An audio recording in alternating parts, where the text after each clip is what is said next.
I'm going live on Facebook, on YouTube too. I want to record this. Okay, good morning. So, there's two types of people: snipers and grenades. Now, let me explain, and you can determine which one you are. And there, like I said, there's 10% of the population which is both, and I'm both. And this is a mental attitude that develops into a physical being of who you are and how you conduct yourself. A sniper is a person that goes through life strategic. They think through things. If you think about a sniper, they're trained to just take out that one thing. They're not trained to just pick people off. They have a goal, they have a target, and they're trained to stay focused. And there are people that go through life like that. They fuck with people one at a time. They pick people off one. And then there's the grenade people.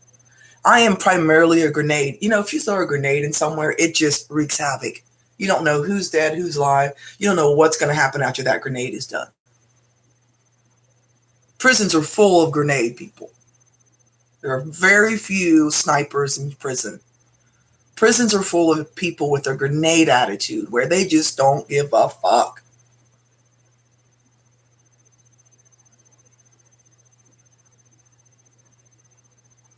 Now, I don't think that there's more grenades or more snipers as a population, but there's not very many people that are both. Grenade people just don't give a fuck. They're silly. All the movie stars are grenades. I think Denzel's a sniper. They plan it. They're methodical. And they're that way in life. They're that way in business. They're that way personally. Grenade relationships, domestic violence shelters, abused marriages. Grenade people, they're fun, but they're unpredictable. You don't know what they're going to do. You just don't know what they're going to say. They're a grenade. For God's sakes, anything could happen. Sniper, you know, you pretty much, there's people in your lives that you pretty much know what they're going to do. And there's motherfuckers you don't have no clue what they're going to do. They can still surprise you. I think the meaning of life is to get to the point where it doesn't surprise you anymore.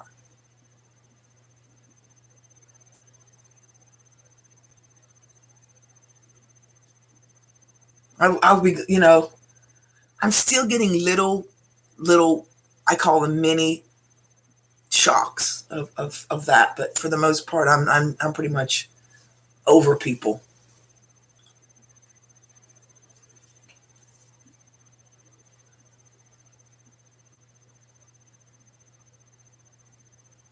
For the most part, I'm over people. At my age, it's at some point you get to where you're just over people. You're just over it. I can't really explain it. It's not a negative or a positive, but you're just over it. Just look at them. You ever just look at somebody and you just want to just look at them, but you can't because it'll all come out.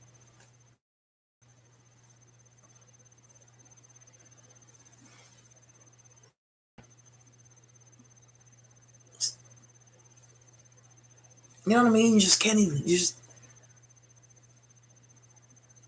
Now, back to the sniper and the grenade thing. It's very true that we're one or the other. Some people were straight snipers. My son, a sniper. There's not 1 ounce of grenade in my son. 0. His father, a sniper. Me, I'm primarily a grenade. I have some sniper, but it's not my primary character.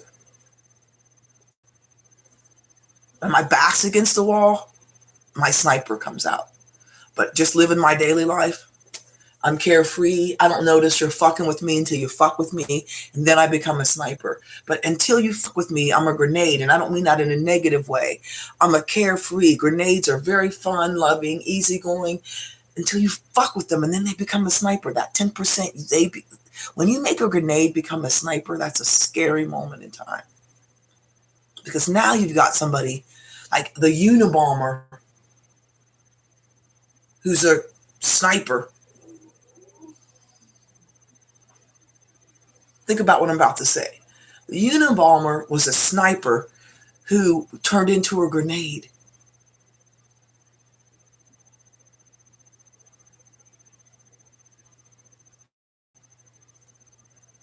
That guy was a scientist. He was a genius. He was in Mensa. He was an amazing force of intelligence. And he lived his whole life as a sniper. And then finally something happened and he turned into a grenade. So he took all of that intelligence, all of that forthwith, and he turned it into a grenade and he started mailing that shit to people. Be very careful when you turn a sniper who's primarily a sniper. Those are family annihilators. These guys that kill their whole family, and then those are all snipers turn grenade.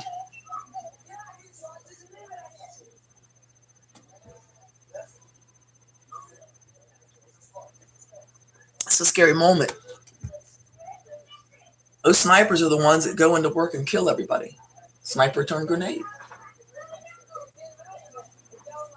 They were an accountant. They lived in a certain house. They had a certain routine. They had the same wife and kids. Life was beautiful. They get fired. Their wife leaves. They become a grenade. Everybody dies. They were a sniper yesterday.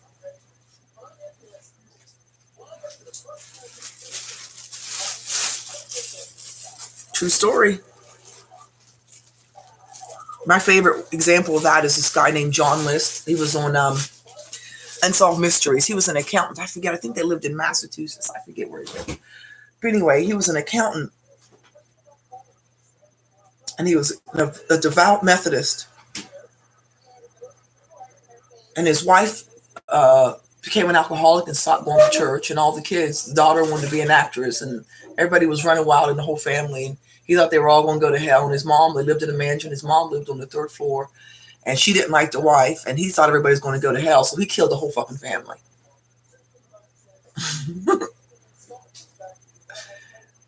The kids went to school. He killed his wife, shot her, went upstairs, shot his mother. And as the kids came home from school, one at a time, he blew their brains out. One kid, the son, clearly saw it coming and fought. He shot him 7 times. He took all of their bodies, put it in the ballroom of their house, covered up their bodies, turned on the air conditioner, and left. They weren't down for a month.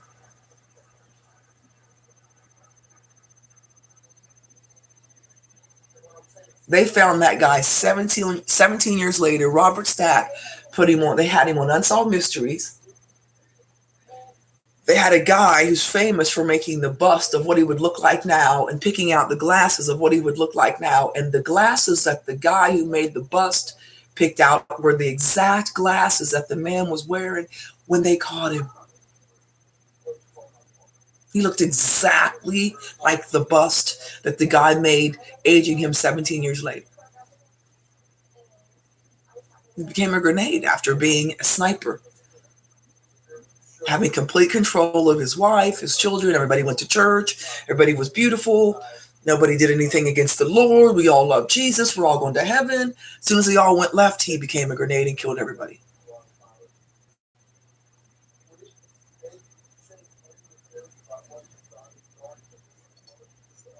Now, the reason I'm never going to become a grenade and kill everybody is because I'm not getting raped by some fat girl in the shower for the next, I don't know, however long God leaves me here. I don't want to be somebody's bitch.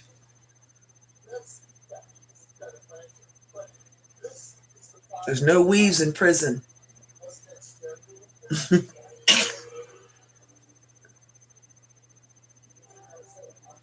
You don't have to have a housewife come up out your wigs party in prison.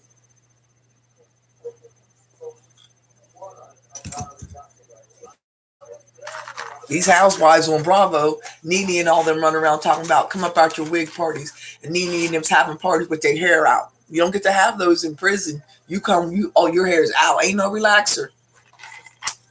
Ain't nobody there to help you. You know, they can make lipstick. They take toothpaste and all this shit together and make makeup. I mean, I was watching this one girl. She took toothpaste and some kind of coloring, all this shit they can buy from the commissary and put it together and make lipstick. It's like an 18 things.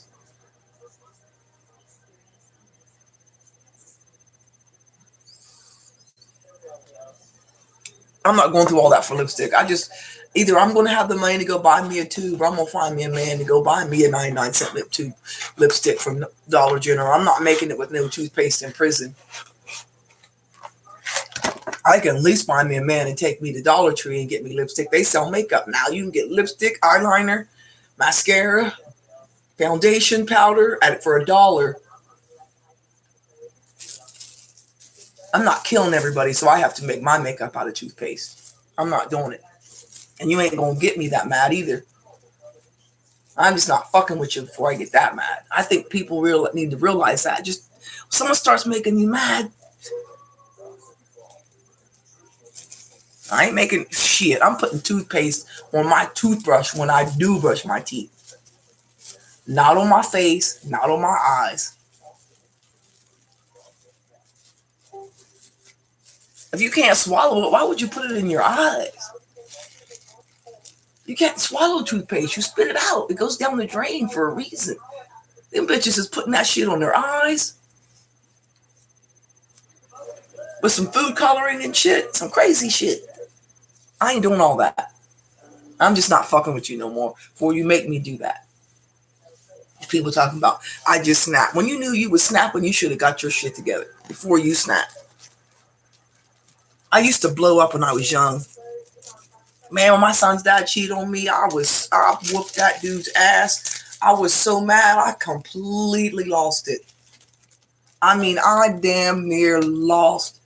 I completely came outside of myself. It was like I was watching a movie. I couldn't stop myself. I was hitting that motherfucker with chairs, kicking him.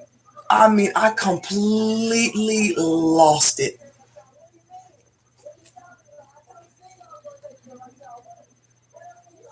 I did not recognize myself. I could have not have picked me out of a lineup. I did not recognize that woman.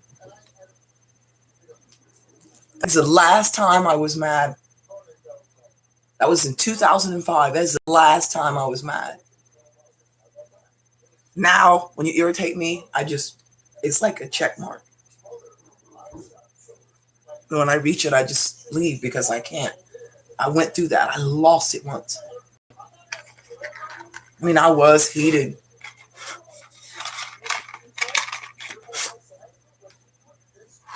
Bitch, you're old, ugly.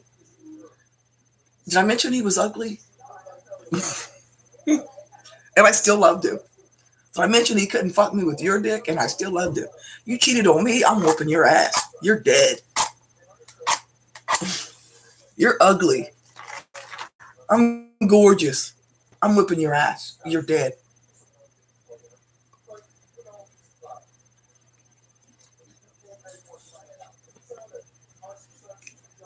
I was a sniper until he turned me into a grenade, and I've been a grenade ever since.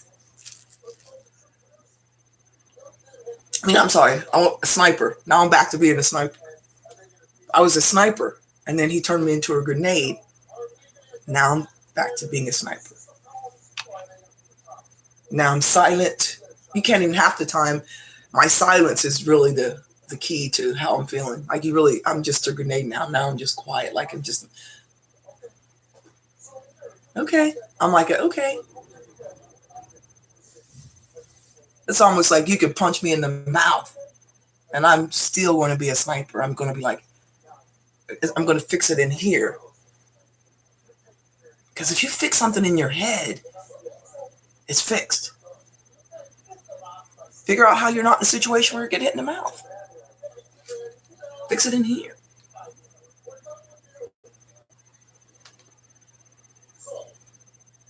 answer's not how to hit him back or how to kill him in his sleep or how to cut his dick off while he's sleeping or to put fucking cyanide in his food. The answer is get the fuck out.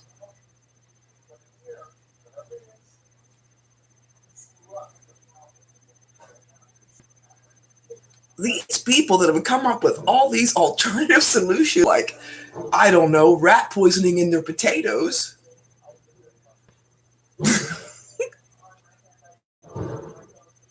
Do you realize they had to change the formula on antifreeze?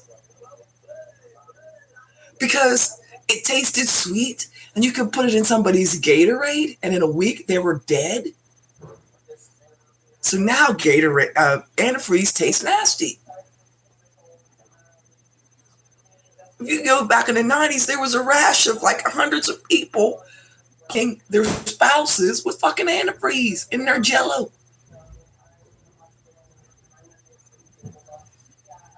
One lady's husband was a fireman and the other one was a policeman. Only one of them married her. She killed them both with antifreeze in their Jello.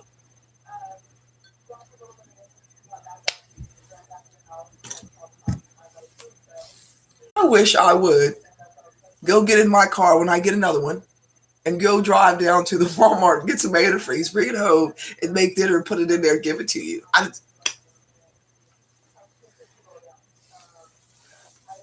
I'm leaving before I feel like that. I'm leaving you alone, and I want you to leave me alone because I feel like poisoning you. So it's time for us to leave each other alone. That's how I live my life now. You never over at me and think she's going to steal from me, she's going to lie to me, she's going to harm me, she's going to rob my house. You never have to think any of those things about me. Because long before I get to that point, because I lost it once, and I know I lost complete control of my freedom. I was married to him. We stayed married. We didn't even get divorced until 4 years later. Had to do a year's probation. I had to go to anger management. I had to have 9. I had to spend over $1,200 on counselors for anger management to stay with the same old ugly ass white man.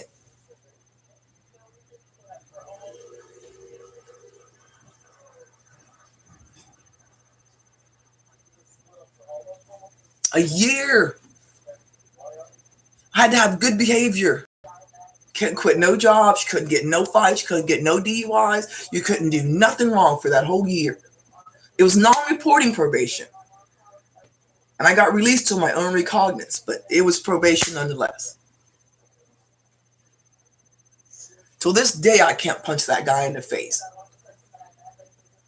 This is how domestic violence charges work in every state and land. You can beat the same person up once. So let's say I want to beat you up, whoever you guys are. I can beat you up once, and I have a misdemeanor. Now, if you beat up the same person, now you're a felon. You cannot beat the same person up twice and be convicted of it. So Ray is safe. He knows I can't beat his ass again. Even though I think felons are getting the right to vote and stuff later, but you can beat everybody up once.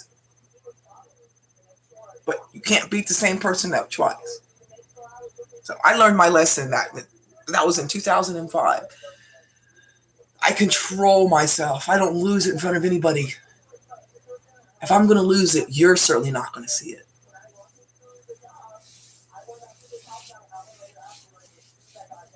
Me too. You're a sniper, but you're a sniper. A lover, not a fighter. Sniper, grenade, same thing. And, there are a lot of people that, have the privilege of going through life as a sniper. Nothing ever forces them to become a grenade, which is great. In my situation, something pushed me over. Once you get over to the grenade side, you always have grenade traits. Like you always have, you always, that level of unpredictability exists once you become a grenade in any way.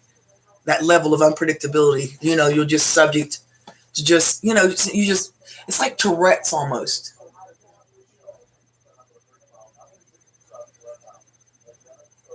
You know what Tourette's is? Like you just finally you just say something and it just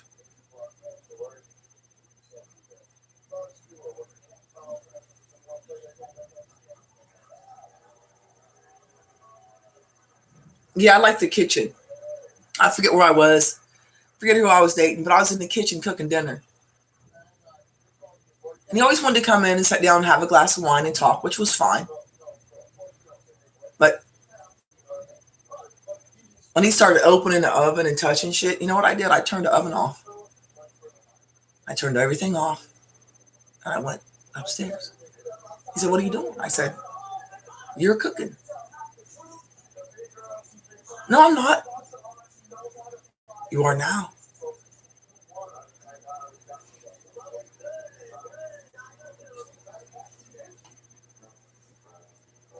You just turned everything on.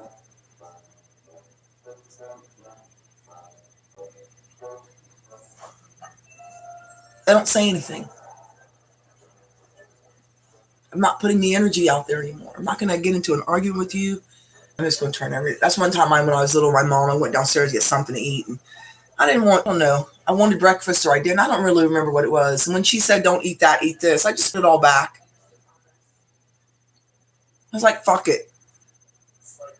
I'm 15 years old and I'm downstairs and I want to eat this and you're telling me to eat that. Fuck it. I'm just,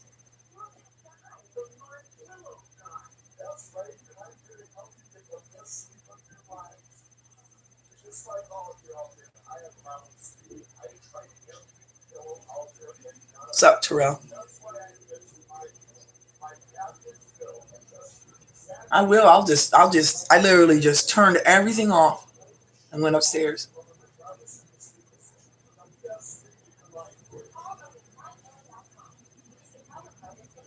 And a real good friend of mine was Asian. I learned this from the Asian culture. A real good friend of mine, his friend was Chinese, and no, the friend was Vietnamese, and the wife was Chinese, and they used to have these huge parties.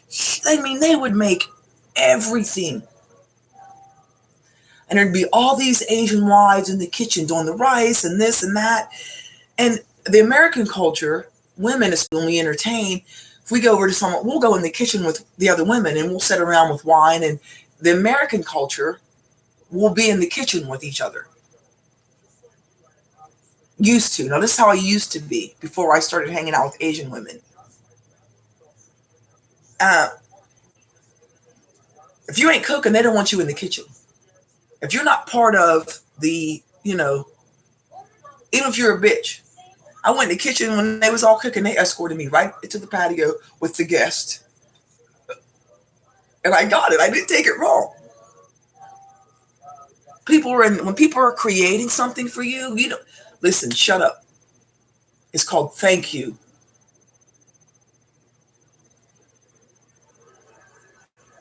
They ushered me right out to the patio with all the other party guests.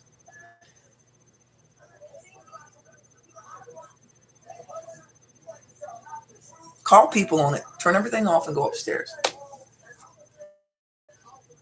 If you're making your favorite dish for somebody and they have something to say, turn everything off and go upstairs. Silence is so much more powerful in so many cases than arguing. Thank you for the shots. When I, God, if I could have had this attitude 10 years ago, I would have this line is starting to come underneath my eye, wouldn't be here. That's part of the reason my skin looks so good. A, I got good skincare regimen, and B, I quit giving a fuck. I don't know, about 12 years ago.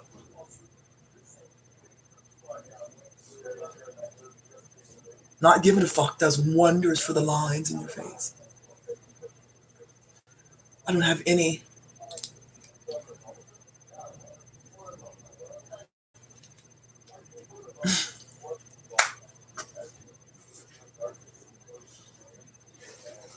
Show me a person that's nosy, and I'll show you a person with wrinkles everywhere. I have zero tolerance for bullshit. None. Show me a person who takes time for bullshit, and I'll show you a person with tons of wrinkles. Fucking, they look 90 years old.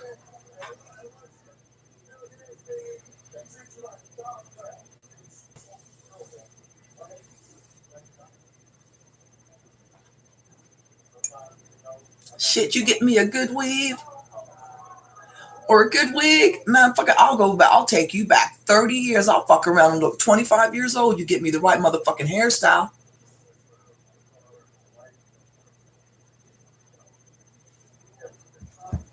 Only time black women look old is when their hair's all fucked up. That the hair people haven't found them yet. We look fucking old. You ever seen black women just be like, Lord, let the hair person find her?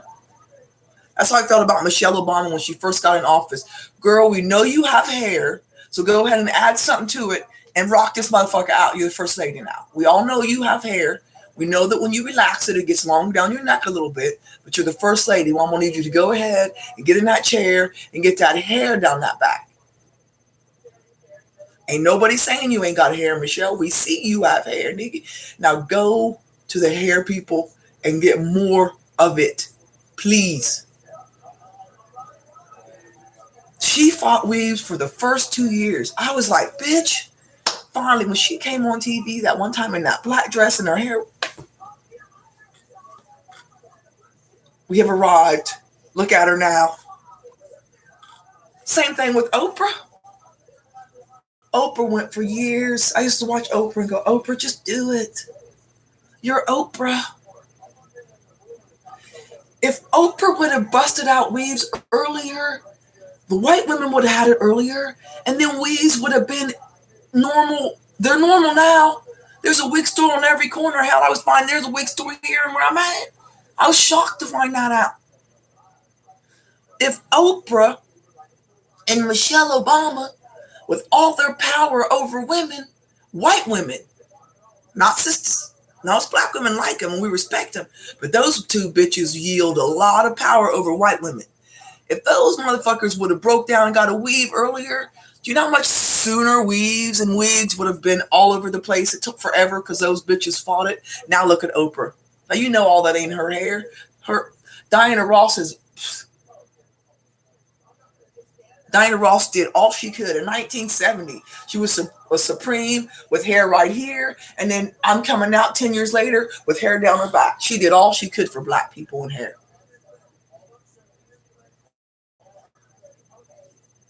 She took a lot of heat. There's actually an episode of Barbara Walters. Now think what a renowned journalist,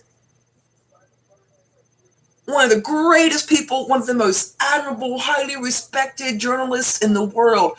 Her most important question to Diana Ross was, is all that your hair? Diana Ross did all she could in the 70s. And Tina Turner, they just said, fuck it, get it. Them two bitches said, we look better with hair, period. So I'm going to go over here and get me some, and I'm going to put it on my head, and I'm going to look good. And that's going to be the end of it.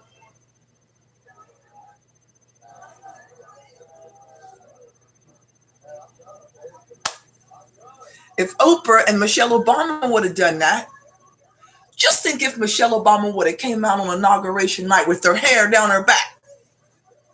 Think about when they walked out on that stage when he won and he came out there in that pimp strut.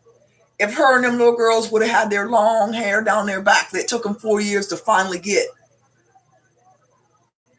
Hell no, here come Michelle with the same hairdo. I'm not knocking dreads, but the little girl, I mean, I guess you're trying to make a statement.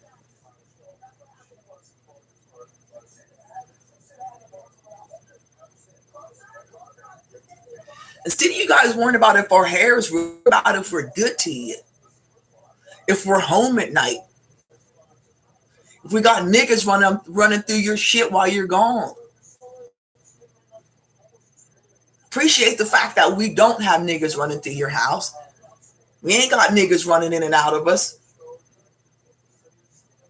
We ain't spending your money on another nigga. We ain't got another nigga sitting up in your car, driving your car around while you're out there making money for us. While you're over in Iraq dying for your country, we ain't got niggas living in the house.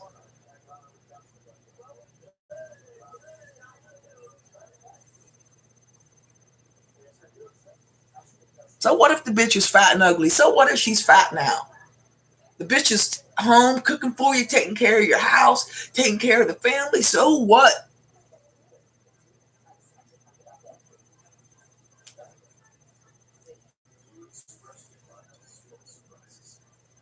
Here goes that glass house thing. That's why I probably will never get remarried. Because I don't think there's another person out here that just.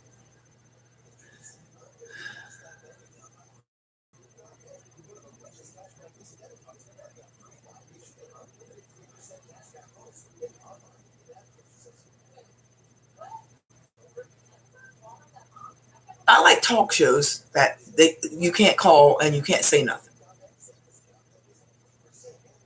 Why do you think Jerry Springer only has, with all that madness on his show, why do you think that the man only gives 3 minutes or less for people to comment? He spends the other 47 minutes on complete madness and about 2 to 3 minutes on letting someone comment.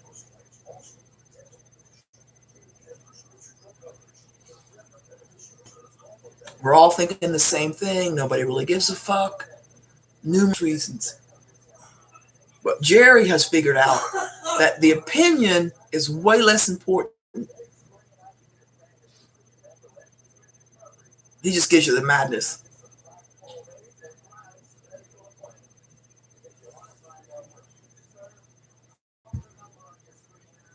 And think about the people that stand up and try to say something serious, like you're too good for him. I mean, they get fucking laughed off the show. If you don't stand up and call him fat, ugly, sloppy, make fun of whatever, then you might as well not even stand up and make comment on Jerry.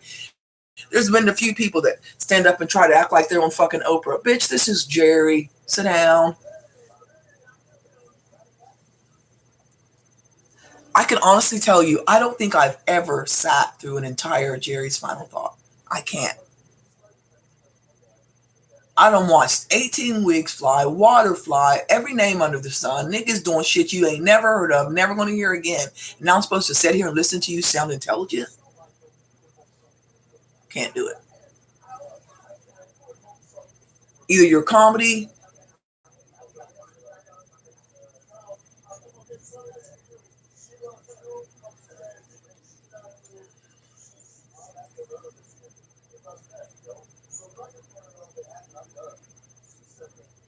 I'm a sniper. My grenade has been retired. The pin is gone. You can play with my grenade in there. You know, I was watching one of my shows where the dude bought this house and it used to be owned by an army guy, and the army guy had brought home some grenades, and that dude found one, and next thing you know, he was out in the garage working, next thing you know, bam! His wife was in the kitchen making lunch, like, what the fuck? This nigga gone. Pieces of him all through the neighborhood. It was in Colorado. It was on an episode of Joe Kenda.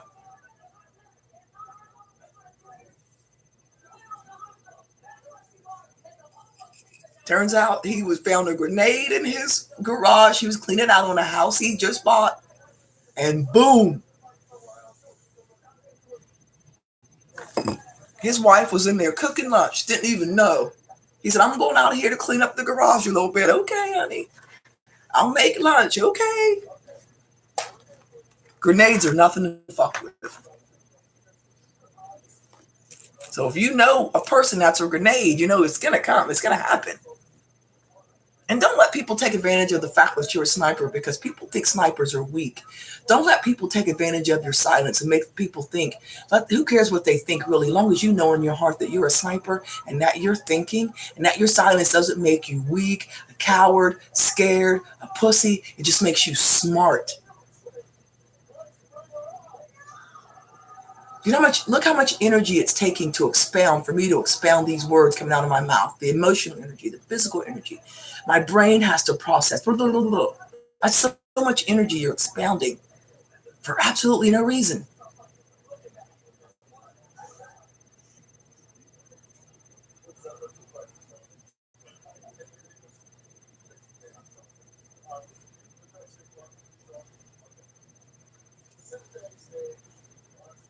Silence is final, not deadly. Silence is a powerful tool. I think more people should shut up. That's what lawyers are for. They talk. First thing lawyers going to tell you to do is don't say nothing. That's why I watch these shows on TV. These people go in the room with the police and just spill their guts. They're the reason they're doing 50 years, not the crime. Your mouth. You realize you could have cut up all 8 of those people and still be walking the street had you just kept your mouth shut? They know you ate all 8 people, and you know you ate all 8 people, but they can't prove it.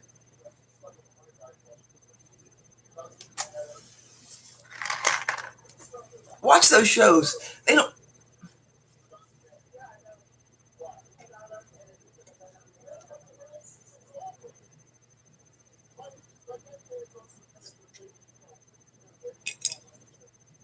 Hey,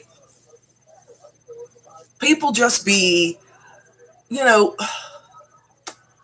saying shit. Do you realize how much stuff, like, for me sometimes, I used to apologize to people. And I tell them what I did wrong to them, and I apologize. I don't do that anymore. Welcome on YouTube. I used to actually feel bad and go and say, you know what? I did this to you, and I'm sorry, and this is what I did. I don't do that anymore. You know what I do different? I don't do anything to be sorry for. I respect the person. I do my damnedest to respect the boundaries of people. And then after that, hey, what's up, Jag? Oh, hey, Jim. Oh, you're my new subscriber.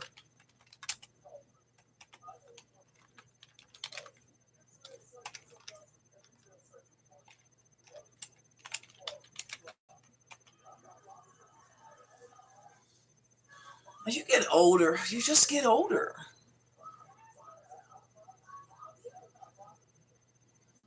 There's got to be a point in life where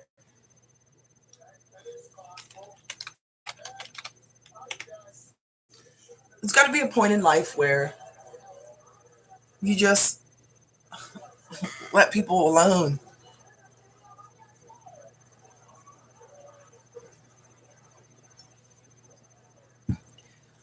I was been heavily involved in politics for years and years and years. I used to run I used to be the presiding judge in Delaware County. Being a black woman and being a Democrat and actually having, hello, Mio, black Democrat in Orange Township was huge as a woman.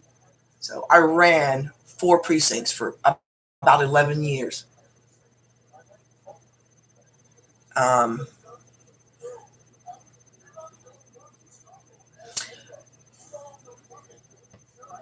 The primary when Hillary and Obama were running against each other in the Democratic primary was the last election I ever worked. I made it 11 years, no problem, because everybody was white. Talking about the presidency run. People respected me. I never had any problems at the election board. I'd be there at 4:30 with coffee every year without fail.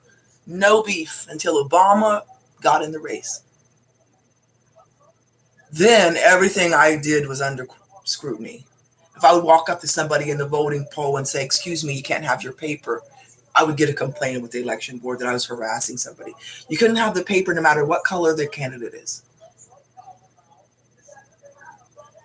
Or what color I am. You can't have that paper here. Doesn't matter what color anybody is.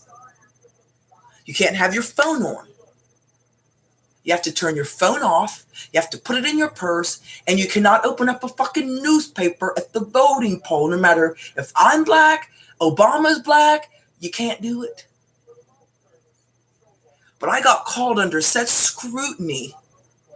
It wasn't worth it to me. All I was going to do was argue with a bunch of white people over a white topic. So I just resigned. All I was going to do was explain to a whole bunch of other white people how come the other white people were mad at me. I just fucking resigned.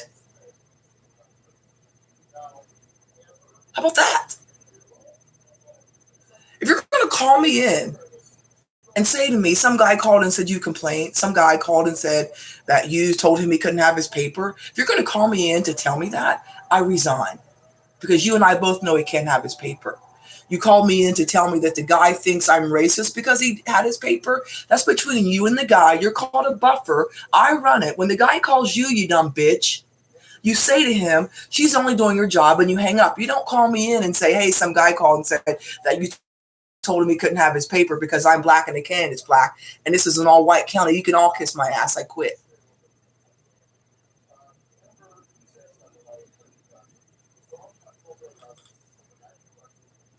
I haven't voted since. And I ran 11 precincts.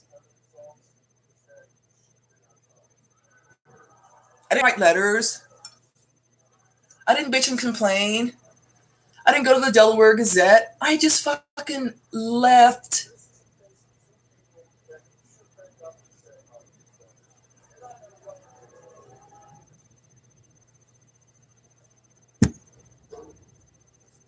If I was the person taking that call, I would say, sir, you're not allowed to have the newspaper there doing your job. I'd listen to all of his feelings about the person. Well, I think she was this and I think she was that. I would listen. I'm educated. I have a degree. I would listen to the person on the phone. At the end of all that, I would say, I'm sorry. I'm so glad that you called. You can't have the newspaper, and she was only doing her job. And I hope that you have a better experience next time, but the next time, don't bring a newspaper. And in the 20 years that I've been dealing with Jacqueline, the 11 years that she's been on the Board of Elections, that she's ran these precincts, no one's ever been allowed to use and read a newspaper. And I'd have hung up, and I'd have never even told Jacqueline that that call came in.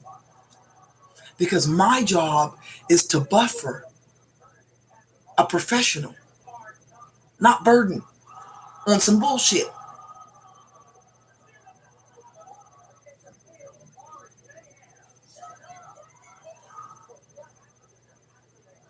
So I quit. Now, some of you might say, blah, blah, blah, blah, blah, blah, blah, blah, blah, blah, blah. Listen, I'm not here to change the fucking Delaware County voting system. God didn't put me here for that. That's not the reason. That ain't it. He did put me here to exist, live, and breathe. So that's where I become a fighter. If you're trying to prevent me from existing, living, and breathing, now I'm upset. Other than that, I don't care about anything else. I went to a party once, and there was two gay guys right beside me, and the one guy was giving the other guy head. I was sitting, swear to God, on the Holy Bible, they could be right beside me. I was sitting on the couch. Swear to God, on my life. I was at a party. Recently, in 2014, I was sitting at the party, drinking drink, smoking my cigarette, and some black dude started giving a black dude head right beside me.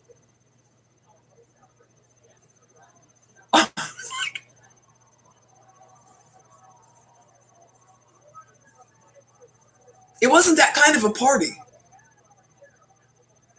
It wasn't an orgy. It was a regular party with drinks and some people smoking weed in the kitchen and food and music. It was a regular, normal party. I just cleared my throat a little bit. I didn't want to, appear, because I have a reputation for being open, and not being judgmental, which I'm not. But that was shocking. It was shocking. And so, because my reputation precedes me, they both knew me, and I sat there for a minute, and I just, eventually I just politely eased my way out of the room. I didn't leave the party. I've never mentioned their names. This is the first time I've ever even think I've said it out loud, I think, ever. Because my personality and my character is real as such as I'm really not going to, I'm not judging them. I'm just like, I'm right here. It's like, do they see me? I was like, do they know I'm sitting right here? It was more like that than it was, oh my God. It was more like, see that I'm not here? And I wonder if they see me. You know, it was more like that. That's honestly who I am. And there's just so many people that aren't like that. And I need to accept that.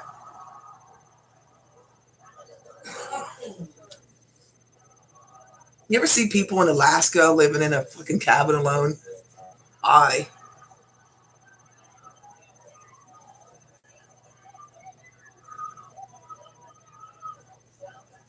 Sometimes I fight highway to heaven. I just want to put a backpack on my back and hitchhike.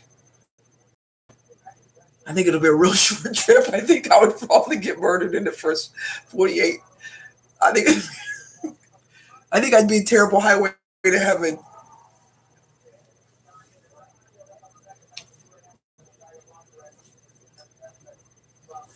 I would do a highway to heaven live.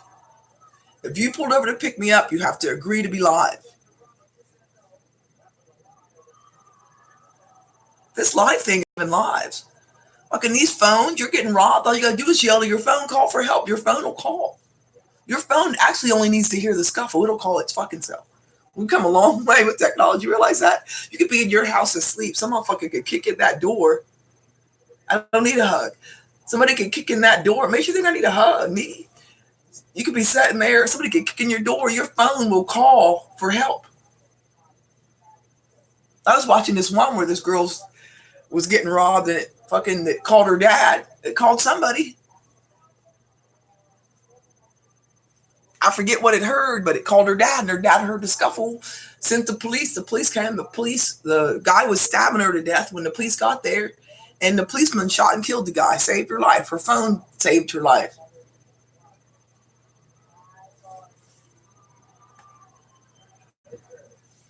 There's a feature now that you can put the name in there, and in an emergency, the phone will call that. They did have it as ICO in your phone in case of. So, like, say you get into a car wreck and you don't have your purse, but you have your phone. Police can pull up your phone and look up your contacts. They can figure out who you are a lot faster. Now they've taken that one step further. It was designed specifically to just, so the police could say, oh, okay, well, let's go in this phone and, hi, this is Officer so-and-so. And then they would say, oh, this is. Now it's gone one step further where that person that's in there, your phone can actually call that person in an emergency without you telling it. It needs to hear something, a command, but it'll call a motherfucker. You could be getting raped and be screaming, and your phone will take care of it for you.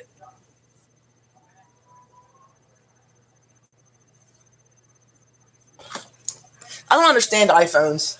My son has one. I don't understand them. They're very complicated.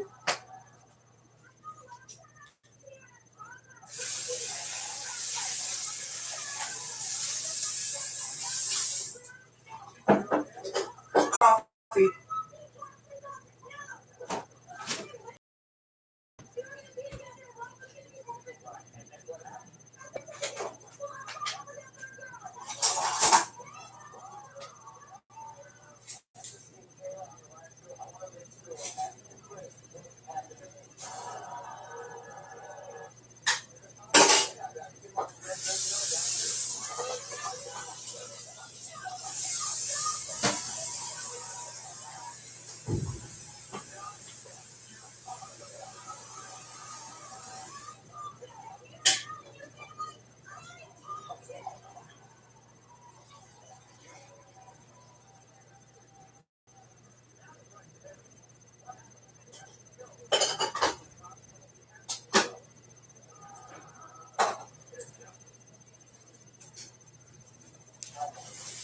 All right, I've got coffee on.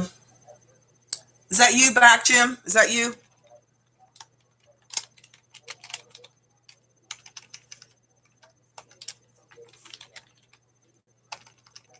That is, what's really funny is watching your social media presence grow. There's a certain compliment in it. Like, you wake up and there's like 80 comments. There's something about that. And I'm getting like 200 to 300 hits a day on each one of my things. There's compliment in it somewhere. You want to purchase a coffee mug? Oh, that's a long story. Watch the video.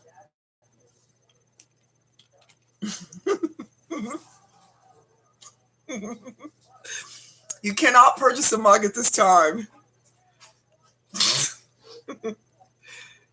I know, but I put the picture of the hats and the mugs out there so people knew that I really do have hats and mugs, but they're actually all in a warehouse in Kentucky, which I don't know what we're going to do. I wish.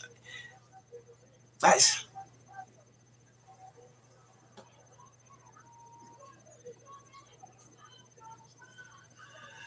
One day, when I get everything back on track, I'll have cups. I'll order some new cups. I didn't even come up with design on those cups. Rick did all that. Rick designed the hat. It was just a regular white hat with the hat's actually in West Virginia. My hats are in. I have a hat in Milton, which I had forfeited, but I didn't even come up with those designs. Having the J real line be black and white was not my idea at all. I didn't come up with any of that. That was all done for me. So when I do get hats and cups again, they're not going to just be black and white. I'm going to do more with them. Plus, I wanted my picture on the cup. I know that's vain, but I wanted my picture on there. I want my picture and then Jay-Z for real to be on top of it, and I want it on both sides of the cup. So that's if I ever have cups and hats again. That's how they will be. And my hat will have a little picture of me too. That's what I wanted. But I didn't get what I wanted. And the black cup, I hated the black cup. Let me tell you why. Because you can't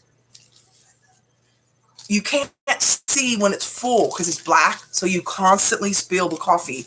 That's why black coffee cups they're not very popular because you can't see. Yeah, they look good. Why'd you fucking remind me about my mugs? But I had trouble with the black one. I'd always overfill it because I couldn't see when it was full because it's black.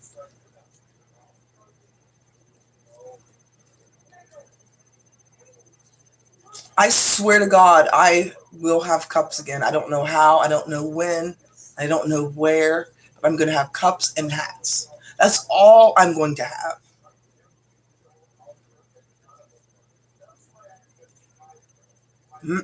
Things, mouse pads. No more products. If I'm going to sell something, it's going to be of me, a cup with my name on it or my picture on it, or a mouse pad or a pen with Jay-Z for real on it. But it's not going to be, I'm not going to fucking start selling pens. I'm the product. I used to tell that to Rick. I'm the product. Rick would say, Rick was always trying to get me to, no, I'm Jay-Z for real, me, the person, I'm the product. I don't want to fucking sell nail polish. I don't even want to keep my nails painted my damn self. I'm the product, me.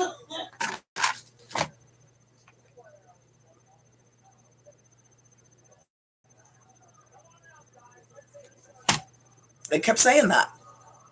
I'm the product.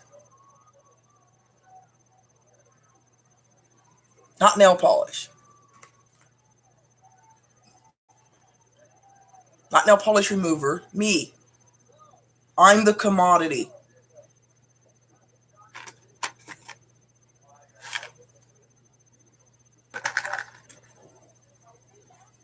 I miss the cups and the hat.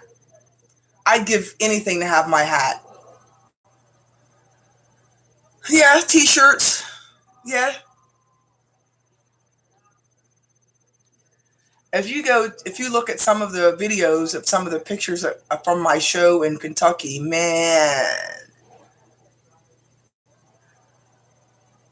that had to fall apart. My head was so huge. I mean, I just thought I was the shit. I mean, I thought I was Beyonce level. I know it's laughable. It's funny. I know. By no stretch am I, but I'm telling you, it got to that point. I am the brand. Yes. That's why I was oh so concerned with tying my name to any product, because I'm the product. I will never again tie my name.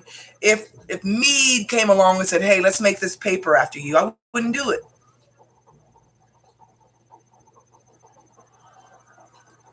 You have to become the brand first, and then your name. Like Martha Stewart. Martha Stewart was a brand as Martha Stewart, and then she started selling sheets and pots and pans. But she was Martha Stewart is the brand, not the pots and pans and not the sheets. Martha Stewart is the brand.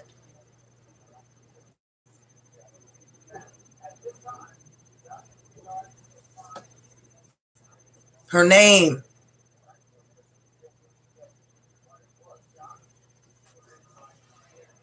Because that's what can't be replaced. You can get t-shirts and cups everywhere, but you're not going to find a bitch that's going to come on here, whether one person's listening or 96 people are listening, that's going to keep it so motherfucking real. Think about it like this. Even if you think I'm nobody, your fucking ass is still listening. Now, how nobody am I now? Even you motherfuckers that's watching me now thinking who she thinks she is. She's just doing such and such. Your fucking ass is still listening, ain't you? That too, I think I am.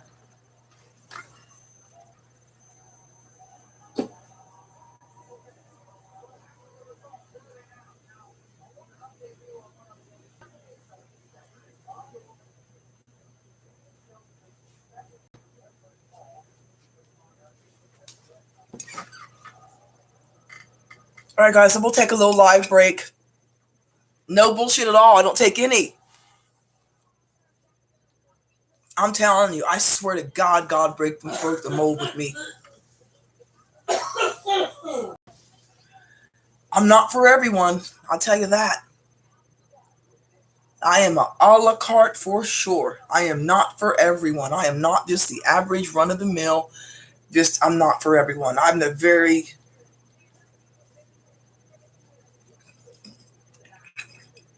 I'm some meal you can only get in France in a fucking little cafe in the corner. And I'm not saying it's a good meal, but you can only get me one place.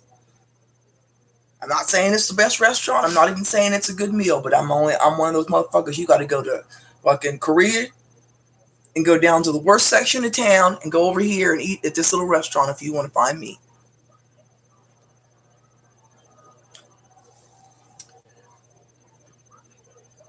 Deuces.